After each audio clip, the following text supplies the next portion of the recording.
Hello friends, welcome to my channel. I am doctor Beena Sethi और आज हम बात करने जा रहे हैं बच्चेदानी का मुंह कब खुलता है।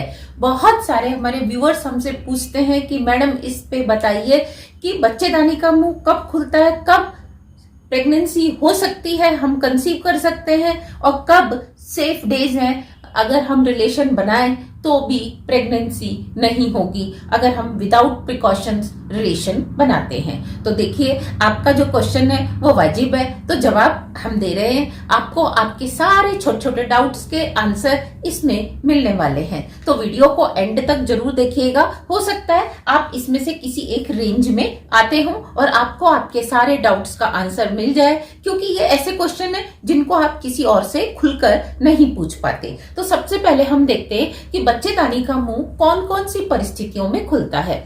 बच्चेदानी का मुंह पहले खुलता है जब पीरियड्स आते हैं आपके, क्योंकि पीरियड्स में जो पिछले महीने आपका फॉलिकल बना था और वो किसी भी कारण से फर्टाइल नहीं हुआ, वो उसका इम्प्लांटेशन नहीं हुआ, तो वो बाहर आता है। साथ में बच्चेदानी की जो इनर लाइनिंग है एंडोमेट्रियम, वो बाहर आती है। तो उसको बाहर आने के लिए सर्विक्स का ओपन होना बहुत जरूरी है। तो इसीलिए जो पीरियड्स के दिन हैं उनमें बच्चेदानी का मुंह जरूर खुलता है।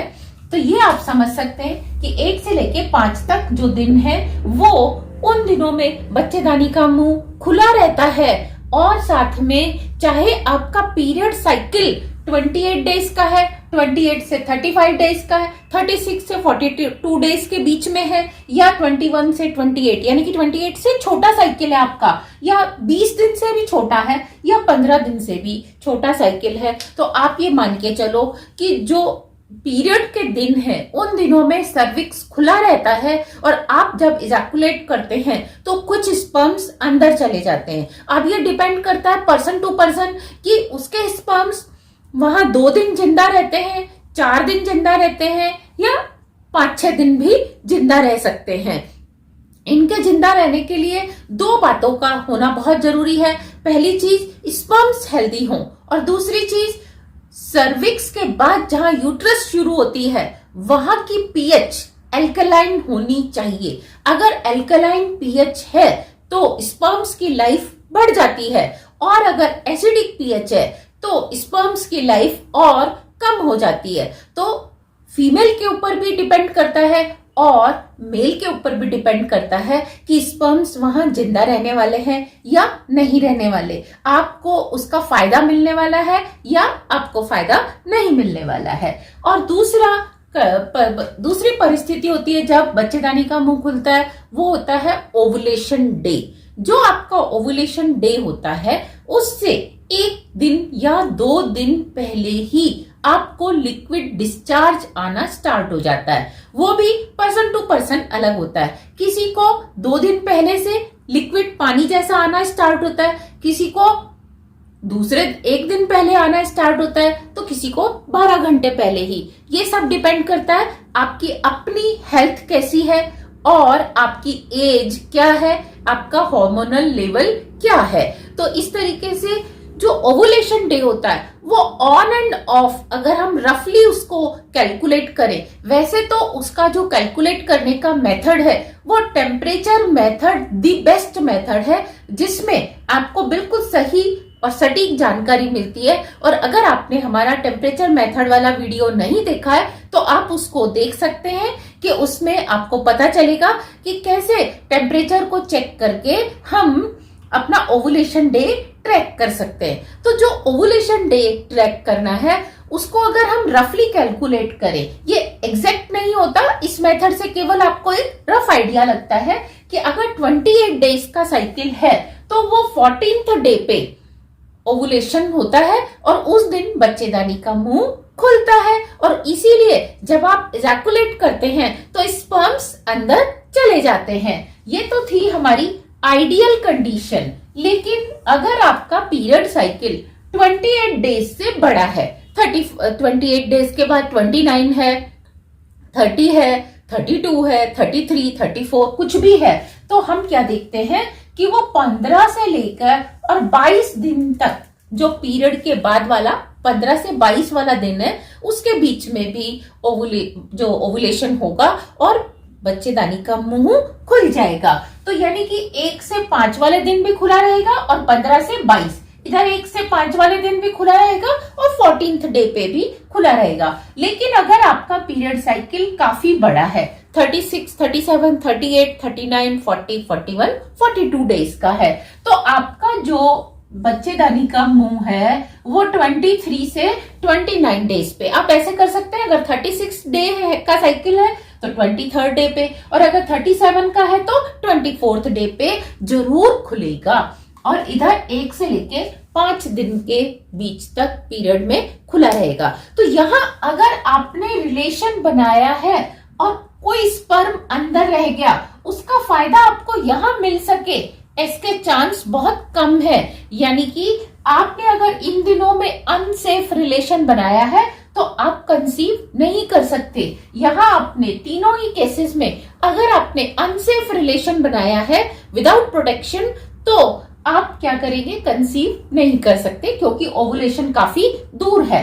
लेकिन अगर आपका पीरियड साइकिल 28 डेज से छोटा है 21, 22, 23, 24 तो आप देखेंगे आपका जो ओवुलेशन है वो 7th डे पे भी हो सकता है। 21 डे का है, 22 डे का है तो 8th डे पे होगा तो उस दिन बच्चेदानी का मुंह खुलेगा। और जब ये सर्विक्स ओपन होगा और यहाँ पे ओवुलेशन यानी कि अंडा भी तैयार होगा और आपने अगर इस जगह पे रिलेशन क्या किया, अनसेफ बना लिया, प्रोटेक्शन यूज नहीं की और आपने 5वें दिन ही रिलेशन बनाया तो स्पर्म क्या होंगे 6th, 7th, 8th डे तक भी जिंदा रहेंगे और वो जिंदा रहेंगे तो क्या होगा, आपको कंसीव हो सकता है।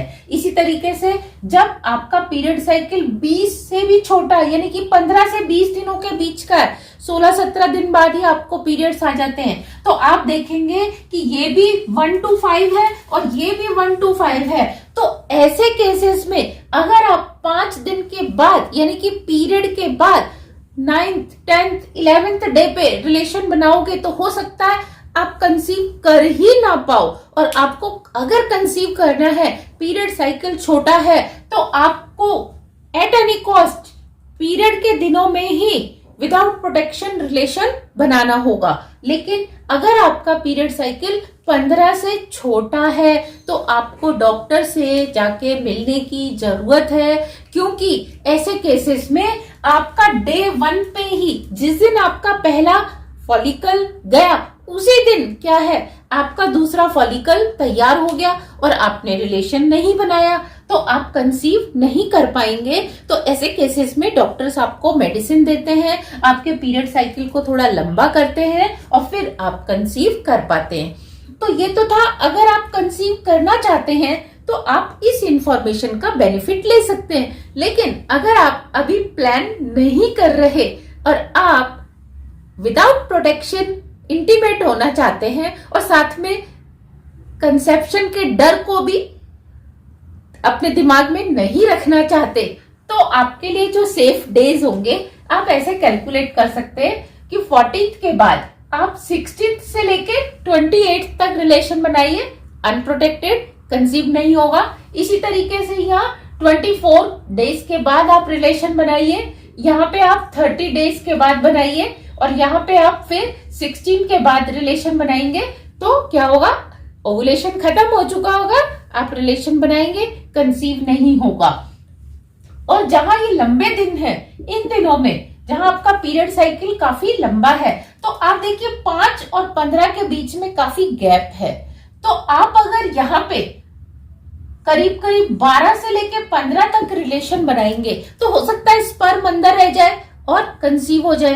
तो आपका 12 से ही जो है रिस्क वाला जोन स्टार्ट हो जाता है तो आपको प्रोटेक्शन यूज करनी है। लेकिन ये 5 से लेके 12 तक का जो टाइम है और ये जो पीरियड्स वाला टाइम है ये सेफ है। इसी तरीके से यहाँ 23 वाले में आप समझ सकते हैं 1 से लेके जो 20 तारीख तक का टाइम है वो आपके लिए सेफ है। और इसमें आपके लिए सेफ जोन पहले नहीं है, बाद में है। और इसमें आपके लिए पहले सेफ जोन बिल्कुल नहीं है, लेकिन आप 7 दिन के बाद करते हैं तो आप देखेंगे कि आपको कंसीव नहीं होगा। तो इस तरीके से आप अगर कंसीव करना चाहते हैं तो भी आपको ये पता होना चाहिए कि बच्चेदानी का मुंह कब खुलता है, और अगर आप कंसीव नहीं करना चाहते तो भी आपको पता होना चाहिए कि बच्चेदानी का मुंह कब खुलता है। तो यहाँ आपको अगर ये इंफॉर्मेशन अच्छी लगी तो please do share with your friends. Thank you very much. All the very best. Enjoy intimacy and enjoy pregnancy.